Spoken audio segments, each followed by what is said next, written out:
2022년 1월 6일 오늘의 말씀 시작하겠습니다. 오늘 나눌 말씀은 레위기 19장 19절에서 22절 말씀입니다.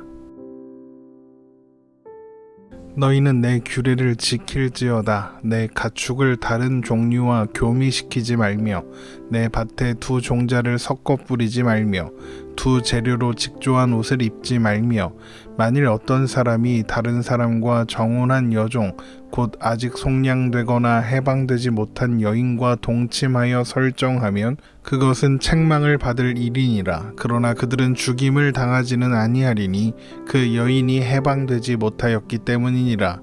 그 남자는 그 속건제물 곧 속건제 순양을 회막문 여호와께로 끌고 올 것이요 제사장은 그가 범한 죄를 위하여 그 속건제의 순양으로 여호와 앞에 속죄할 것이요 그리하면 그가 범한 죄를 사함 받으리라. 아멘. 레위기 19장은 하나님의 백성들은 거룩해야 한다는 것으로 시작되었습니다. 레위기 19장 2절입니다. 너는 이스라엘 자손의 온 회중에게 말하여 이르라. 너희는 거룩하라. 이는 나 여호와 너희 하나님이 거룩함이니라. 하나님이 거룩하심으로 하나님의 백성들은 거룩해야 합니다. 그런데 하나님의 백성들이 거룩을 이루어가는 방법이 무엇이라고 했습니까? 바로 사랑입니다. 레위기 19장 18절입니다. 원수를 갚지 말며 동포를 원망하지 말며 내 이웃 사랑하기를 내 자신과 같이 사랑하라. 나는 여호와이니라. 내 이웃 사랑하기를 내 자신과 같이 사랑하라. 이것이 하나님께서 하나님의 백성들에게 원하시는 거룩의 내용이라는 것입니다. 그리고 나서 이어지는 오늘 본문은 하나님의 백성들이 사랑으로서 거룩을 이루며 살아가기 위해서는 경계를 지켜야 한다는 내용으로 시작되고 있습니다. 그래서 너희는 내 규례를 지킬지어다 라는 것으로 시작하고 있는 것입니다. 여기에서 규례라는 것은 하나님께서 정해놓으신 경계를 의미합니다.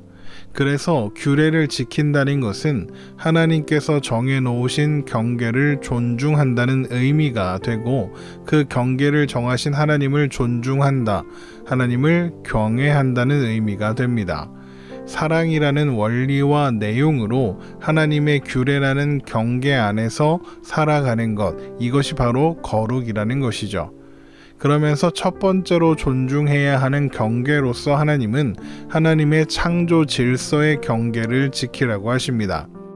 바로 하나님께서 각각 그 종류대로 만드신 피조세계의 종의 질서를 지키는 것으로, 그러니까 다른 종류의 짐승을 서로 교미시키지 말며 밭에 다른 종류의 종자를 섞어 뿌리지 않으며 두 가지 재료로 직조한 옷을 입지 않는 것입니다. 레위기 19장 19절입니다. 너희는 내 규례를 지킬지어다. 내 가축을 다른 종류와 교미시키지 말며 내 밭에 두 종자를 섞어 뿌리지 말며 두 재료로 직조한 옷을 입지 말지며. 하나님께서 세상에 지으시고 우리 곁에 두신 모든 피조물은 모두 그 존재의 이유가 있습니다. 물론 우리가 그 이유를 전부 이해할 수 없다고 해도 말입니다. 그렇기 때문에 인위적으로 다른 종 사이에 교배를 하는 것은 하나님께서 정하신 그 피조물의 존재 이유를 부정하는 것이 되는 것입니다. 다른 종류의 동식물을 인위적으로 교배하려는 이유가 무엇일까요? 대부분은 보다 우수한 종을 얻기 위해서이겠죠. 이런 인위적인 이종 교배로 더 우수한 종을 얻으려는 노력은 결국에는 하나님께서 지으신 피조물을 인간의 기준과 잣대로 우수한 것과 열등한 것을 나누려는 시도이며, 이것은 하나님께서 지으신 피조물의 존재 이유, 결국 창조의 질서를 부정하는 것이 되는 것이죠. 또한 이것은 하나님께서 정하신 기준보다 내가 세운 기준이 더 낫다, 하나님께서 창조하신 것보다 내가 더 훌륭하게 바꾸는 것이 더 좋은 것이다 라는 교만이기도 한 것입니다. 그래서 여기에 두 가지 재료로 직조한 옷을 입지 말라는 것이 포함되어 있는 것입니다. 여기에서 두 재료로 직조한 옷이라는 것은 각기 다른 재료로 제작된 옷감을 서로 섞어서 만든 그런 옷을 이야기하는 것이 아니라 아예 다른 재료를 섞어서 만든 옷감으로 만든 옷을 의미합니다. 예를 들어서 양털과 염소털을 섞어서 짠 그런 옷감 같은 겁니다. 이런 시도의 목적 또한 인위적인 이종 교배와 같으며 이것은 나아가서 그 재료를 만들어내는 동물 혹은 작물을 교배하려는 시도로 이어질 수밖에 없을 겁니다. 그래서 두 가지 재료로 직조한 옷을 입지 말라는 규례가 여기에 함께 있는 것입니다. 하나님을 하나님으로 고백한다는 것은 하나님께서 각기 종류대로 지으신 피조 세계를 그대로 즐거워하며 보존한다는 의미도 있습니다. 그 지어진 모습 그대로를 긍정하고 사랑하는 것이죠. 그리고 거기서 더 나아가면 우리 자신과 이웃들 또한 지으신 그대로를 긍정하고 받아들이며 사랑하는 것이 하나님의 하나님 되심을 고백하는 자의 태도인 것입니다. 그래서 결국 이종 교배는 우상 숭배입니다. 우상 숭배는 대단한 것이 아니라 하나님의 하나님 되심을 인정하지 않는 모든 행위입니다. 이것저것을 섞어서 하나님께서 창조하신 피조물보다 더 나은 것을 만들어내겠다는 그런 교만한 생각은 하나님보다 더 나은 신이 있으면 언제라도 섬길 수 있다는 생각과 같은 것이죠. 이어지는 규례는 다른 사람과 정혼했으나 아직 속량되거나 해방되지 못한 여종과 동침한 경우를 다루고 있습니다. 레위기 19장 20절입니다. 만일 어떤 사람이 다른 사람과 정혼한 여종 곧 아직 속량되거나 해방되지 못한 여인과 동침하여 설정하면 그것은 책망을 받을 일이니라. 그러나 그들은 죽임을 당하지는 아니하리니 그 여인이 해방되지 못하였기 때문이니라. 이 이야기의 내막을 이해하기 위해서는 이와 관련된 출애굽기 21장의 규례를 이해해야 합니다. 출애굽기 21장 7절에서 11절 말씀입니다. 사람이 자기의 딸을 여종으로 팔았으면 그는 남종같이 나오지 못할지며 만일 상전이 그를 기뻐하지 아니하여 상관하지 아니하면 그를 속량하게 할 것이나 상전이 그 여자를 속인 것이 되었으니 외국인에게는 팔지 못할 것이요 만일 그를 자기 아들에게 주기로 하였으면 그를 딸같이 대우할 것이요 만일 상전이 다른 여자에게 장가들지라도 그 여자의 음식과 의복과 동침하는 것은 끊지 말 것이요 그가 이 세 가지를 시행하지 아니하면 여자는 속전을 내지 않고 거저 나가게 할 것이니라. 이 말씀을 보면 어떤 사람이 경제적인 이유로 자기의 딸을 다른 사람에게 종으로 판 경우 그 아이가 자라서 결혼할 나이가 되면 그 아이를 여종으로 산 사람은 자기의 아내로 삼거나 며느리로 삼거나 아니면 그를 속량하여 다른 사람의 아내가 되게 하거나 이 세 가지 중에 하나를 선택해야 합니다. 만일 누군가 이 여자를 아내 삼기 원한다면 그는 그녀를 위한 속전을 내야 하고 그러면 그 여인은 해방되어 그의 아내가 될 수 있었습니다. 이 세 가지를 하기 싫으면 속전을 받지 않고 여인을 해방시켜 주어야 하죠.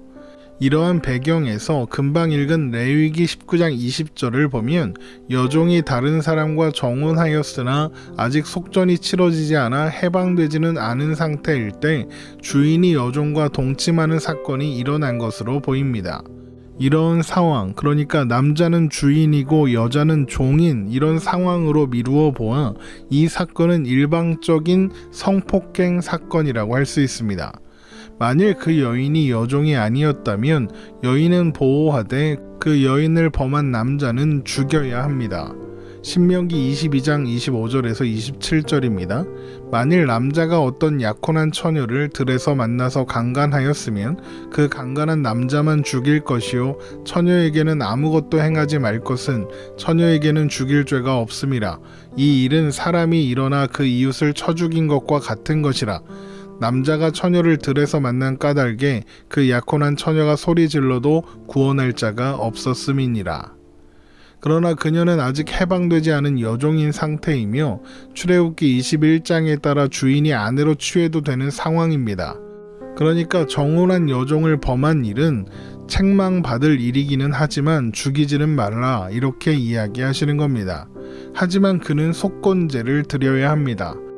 속건제는 합당한 배상이 전제되어 있는 제사이므로 여종과 그녀와 정혼한 사람에게 적당한 배상을 해야 할 뿐만 아니라 하나님 앞에 제사를 드려 속죄해야 하죠.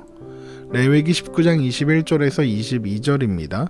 그 남자는 그 속건제물 곧 속건제 순양을 회막문 여호와께로 끌고 올 것이요 제사장은 그가 범한 죄를 위하여 그 속건제의 순양으로 여호와 앞에 속죄할 것이요 그리하면 그가 범한 죄를 사함 받으리라.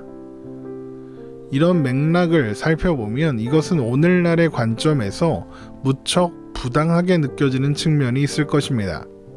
하지만 당시의 시대적 배경을 고려하면 이 규례는 오히려 그 여종을 보호하기 위한 조치라는 것을 알 수 있습니다.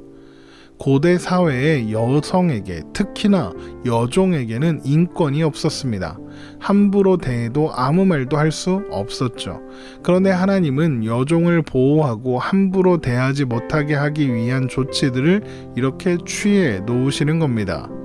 출애굽기 21장에서 여종이 자라서 결혼할 나이가 되었을 때 선택할 수 있는 선택지도 그렇고 지금 레위기 19장이 다루고 있는 규례도 그렇습니다. 정혼한 여종과 강제로 동침한 주인은 그 일을 아무 일도 없었던 것처럼 무마해 버릴 수도 있습니다. 그러나 하나님은 그 일을 죄라고 하시고 피해자들에게 충분한 배상을 해야 하는 속건제를 드리도록 하시는 겁니다.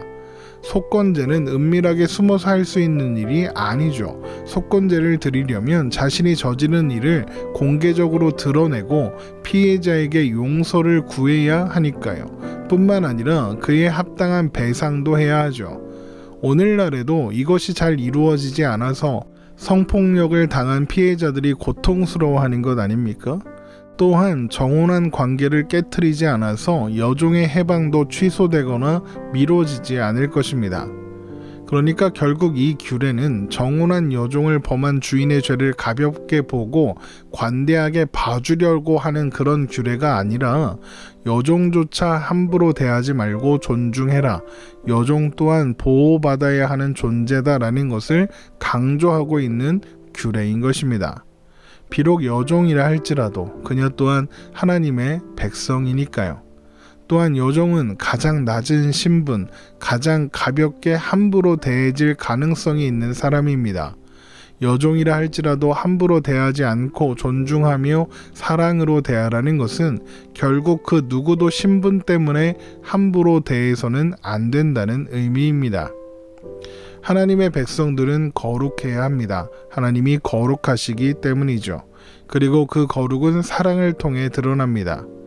오늘 말씀을 통해 살펴본 두 가지 내용도 결국 사랑이 결론입니다.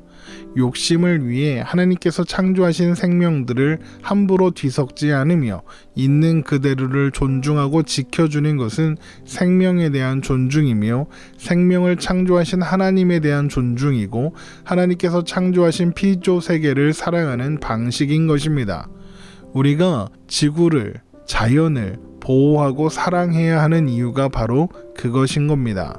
또한 가장 낮은 신분의 사람조차 함부로 대하지 말고 존중하며 사랑해야 합니다. 그것이 거룩하고 하나님의 백성이 가져야 하는 삶의 태도인 것입니다. 그 어떤 생명도 그 어떤 사람도 함부로 대해도 되는 존재는 없습니다. 우리는 이것을 잊지 말아야 하겠습니다. 오늘 말씀 마치겠습니다. 오늘도 복된 하루 되시기를 주님의 이름으로 축원합니다.